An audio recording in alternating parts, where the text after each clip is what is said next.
Yo, it's Rod here, Futures 8-bit. This is not the internet. It's like the internet, but it's got more options, you see. This is the box I use for programming all of the divMMC futures. I can program and test 4 at a time using a variety of connectors. That's the power. TimeMouth designed this for me. It's had a few minor updates I've done to it since then, but basically I can have this stuff in the corner there. I just hit program and it programs them up, and test runs the keyboard routine for the test, and I still haven't figured out what that button does. But anyway, the reason for this is I am going to try. Well, no, I'm not going to try. I'm going to put the new version of ESXDOS on all divs from now on. divMMC futures, and link below, probably.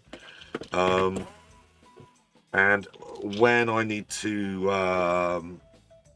update the firmware, it's a minor pain in the bum. I've got to open up this box and change the SD card. So I had a bit of a rummage around, and I do indeed have one of these adaptery things lying around. It's basically a micro SD card extender. I mean, honestly, this is too long. I must open it up and see what it's like inside. In fact, I'll do that now. Let me just put that there. Got a blade here. Smell burning. It's my hot glue gun I've left on. I might need that actually. I haven't cleaned up from all the soldering I've been doing. Yeah. There you go. It's not a spludger, but it'll do. Let's go in for a bit of a macro. Not that far. That'll do. Yeah. Alright, there we are.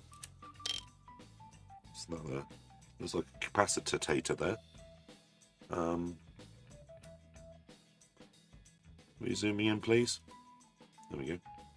We've got a little capacitor, a little resistorator.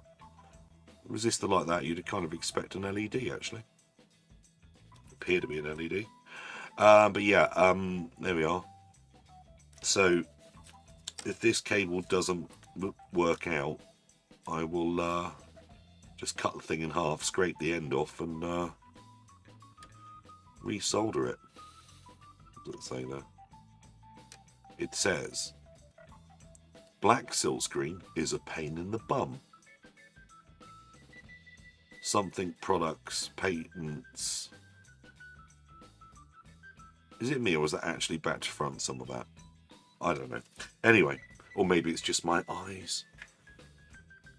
Right, there we go. It's good about that. That'll do. Yeah, so hopefully this will go back together.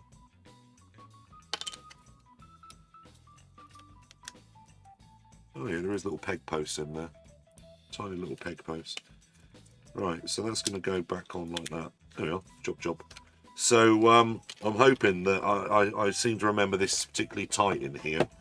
And every time I take this apart, I tend to break it because the wire comes off. So I'm going to peer into the wires. Look at the wires. Look at the switches. And there we are. Oh, right, there's the card. There.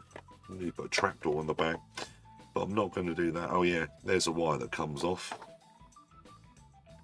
Oh, and there's some spare software on a chip that they left in there from previous bodging. But yeah, this is what contains the software I program via this box, and that now needs changing. So that's coming out.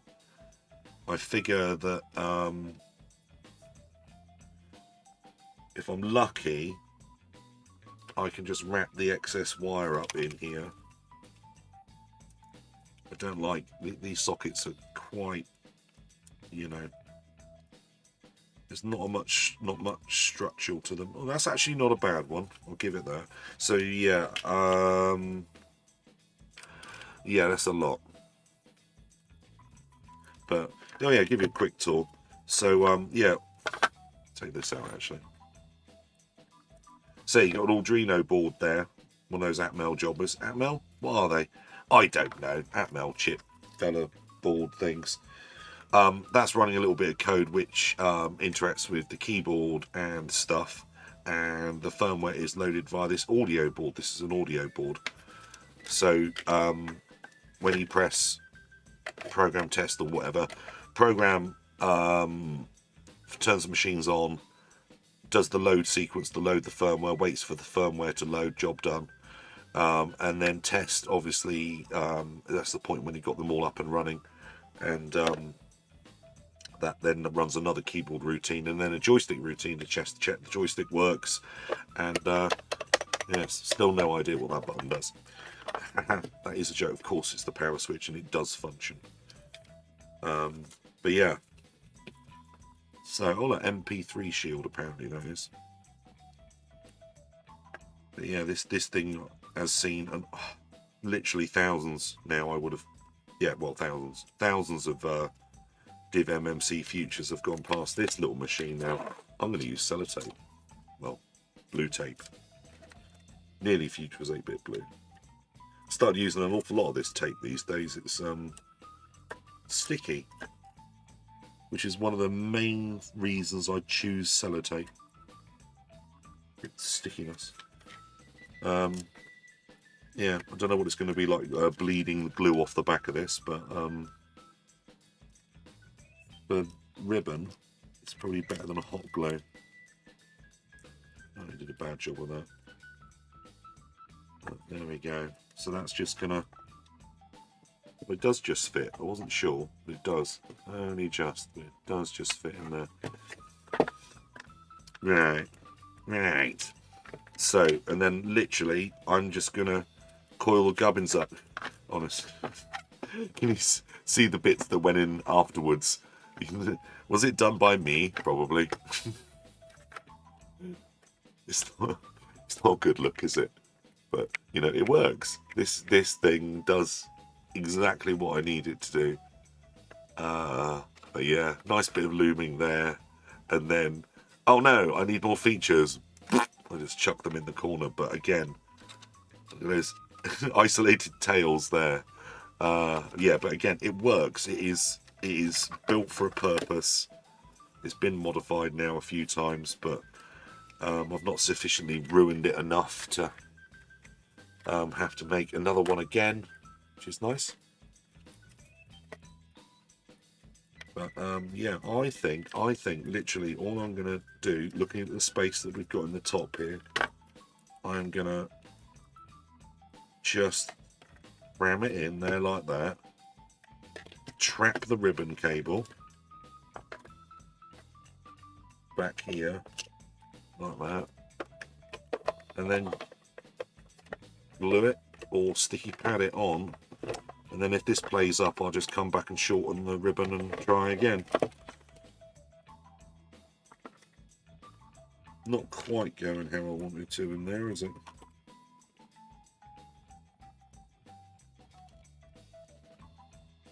Ugh. Horrible. There's that.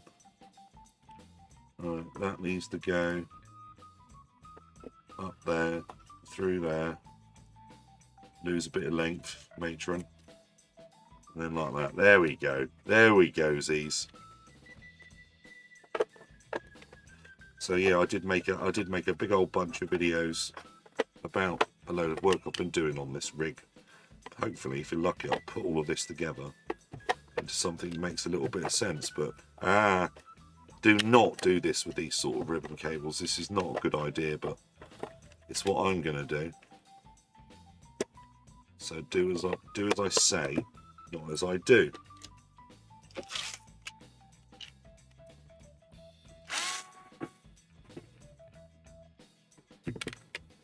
Yeah, so I can just put a little dab of glue there. Glue gun. Should really use a sticky pad, but hey, I saw the glue gun first. Nice. Put a little bit of that through there like that. There we go. Yeah, okay. I'll hate myself for this later, but So there we go, just another bit, little semi-pointless video, mostly pointless video. Comment below on what happens here to make some of this stuff work. So yeah, the next time you see this in any sort of video tucked up on the bench, it's now got a side loading slot.